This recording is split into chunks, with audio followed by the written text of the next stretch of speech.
random game start. 아파트 아파트 아파트 아파트 아파트 아파트 아파트 아파트 아파트 아파트 아파트 아파트 kissy face sent to your phone but I'm trying to kiss your lips for real. Red hearts, that's what I'm on, yeah. Come give me something I can feel. Don't you want me like I want you, baby? Don't you need me like I need you now? Sleep tomorrow, but tonight go crazy. All you gotta do is just meet me at the. Halo semuanya, kami dari kelompok 4. Annyeonghaseyo. Perkenalkan, nama saya Selastri Simanjunta. Saya Claudia Ernest. Saya Rifel Fajri. Dan saya Iris Nathaniel. Pada kesempatan kali ini, kami akan meliput lahan pepaya yang ada di daerah Hiu Putih 22B. Mau tahu kelanjutan videonya? Saksikan video kami bersama. Let's go!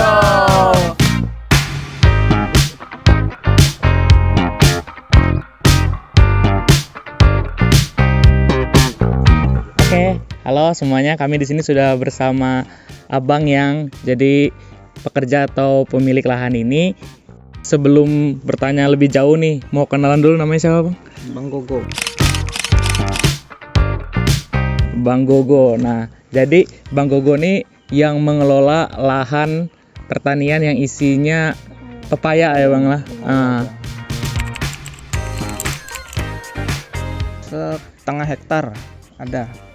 Oh, setengah hektar tuh isinya pepaya semua kah atau ada yang lain lagi, Bang? Sebenarnya sih dulu tuh ada pisang ada, sama jeruk ada. Cuma berhubung kan sulit kan untuk kita mengelolanya, akhirnya fokusnya di pepaya aja karena sedikit sulit tumbuh gitu. Ini kan contohnya itu ada. Kalau untuk jeruk sama pisang itu.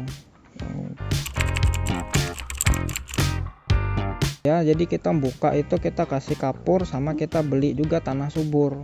Tanah subur. Tanah subur itu kita beli ambilnya kan dari daerah Tangkiling. Memang kita beli tanah yang hitam. Tanah yang hitam. Hitam itu dieksa, digali lagi. Baru kemudian di kapur itu yang nunggu sekitar 6 bulanan. Baru bisa ditanamin. Tanah ini ya. Iya. Iya. Kenapa tanah hitam katanya, Bang? Karena tanah hitam itu sebenarnya dia bagus ya untuk proses penyuburan pada tanah. Karena tanah di Kalimantan ini kan bawaannya dia memang tanahnya kan tanah gambut kan. Itu agak sedikit sulit untuk dikelola. Terus kita coba pakai tanah liat yang kayak begini pun itu untuk kita memprosesnya lagi butuh waktu yang lama, paling enggak tuh sekitar setengah tahun lebih lah. Tapi itu pun terkendalanya karena tanahnya juga keras kan. Memang dia gampang menyerap air, tapi dia ketika dia sudah kering, gersang itu dia bisa kerasnya kayak batu itu. Jadi terpaksa kita beli tanah subur untuk meminimalisir apalah ibaratnya tuh tingkat kesuburannya tanah tuh supaya dia lebih maksimal aja gitu. Nah, makanya pakai tanah hitam. Biasanya setelah kita nanam lah, kita itu yang pasti rutin tuh pemupukan tuh setiap 45 hari sekali. Terus kita juga melakukan penyemprotan anti hama juga kan, yaitu insektisida untuk mengurangi ibaratnya serangga supaya nggak sampai dia buahnya habis dimakan rayap atau walang sangit itu. Kalau pupuk ini dia ada 2 jenis, satunya tuh pupuk kandang ya. Pupuk kandang itu dari kotorannya ayam telur ini. Nah itu, terus satunya lagi namanya pupuk NPK. Pupuk NPK itu jenisnya pupuk untuk kimia. Iya, pupuk kimia. Sama kalau yang NPK nih kayak kami sendiri sih yang kami sering pakai itu mereknya Yara. Yara Mila.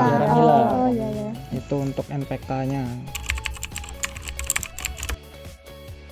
Kalau irigasi sendiri sih sebenarnya kita buat itu supaya dia untuk menjaga kelembapan tanah aja. Fungsinya irigasi itu, sehingga nanti ketika dia musimnya masuk musim panas, dia nggak sampai terlalu kering sekali tanahnya itu. Kalau dia misalnya kering terus ya terpaksa kami pakai penyemprotannya, pengairannya menggunakan metode pakai selang itu, pakai mesin pompa air kita Oh. ambil dari kolam ini. Kolam ini Jadi biarkan sebenarnya di situ. fungsinya kolam ini dulu bukan hanya untuk ikan sebenarnya, tapi memang Untuk khusus untuk mengairi. Pengairan juga. pengairan juga Hmm. sebenarnya. Karena kalau kita ngambil dari sana tuh Hmm. kadang kan karena semenjak dia dibangun rumah sebelah sana Hmm. itu kita agak sulit airnya yang nggak bisa. Nah, Iya. bisa juga dia pakai jenis kayak Itachi itu bisa, tapi Hmm. selangnya kami yang nggak sampai. Hmm. Oh. Makanya kami fokusnya buat kolam sendiri. Ya. Kalau kates ini dia macam-macam ya. Cuma yang memang kalau yang di sini nih hamaknya yang memang agak sedikit sulit bandel tuh jenis wereng itu aja, walang sangit itu. Iya. Sedikit sulit diberantas karena memang dia faktornya banyak ya. Karena satu dia kan dia bertelurnya tuh dia kalau sudah nempel di pohon itu dia bercak putih itu muncul. Itu agak sulit kita basminya. Hmm. Berarti kelihatan ya tadi ada Iya, bercak bekas walang sedikit sangit. sulit tuh walang sangit. Kalau dia kayak burung memang nggak bisa kita nangkalnya, kecuali itu sempat dulu dipasang jaringnya, cuma nggak bisa maksimal Kayak juga. paranet gitu ya. Iya. gitu sih. Kurang efektif juga berarti kalau Mm-mm. untuk burungnya pakai ini bang, pakai Kurang. Hamaknya tuh walang sangit aja, dia jenis kayak belalang bisa. Walang sangit sendiri mekanisme dia merusak atau mengganggu tanamannya bagaimana bang? Dia pertama tuh dia nempel tuh di batang aja sebenarnya.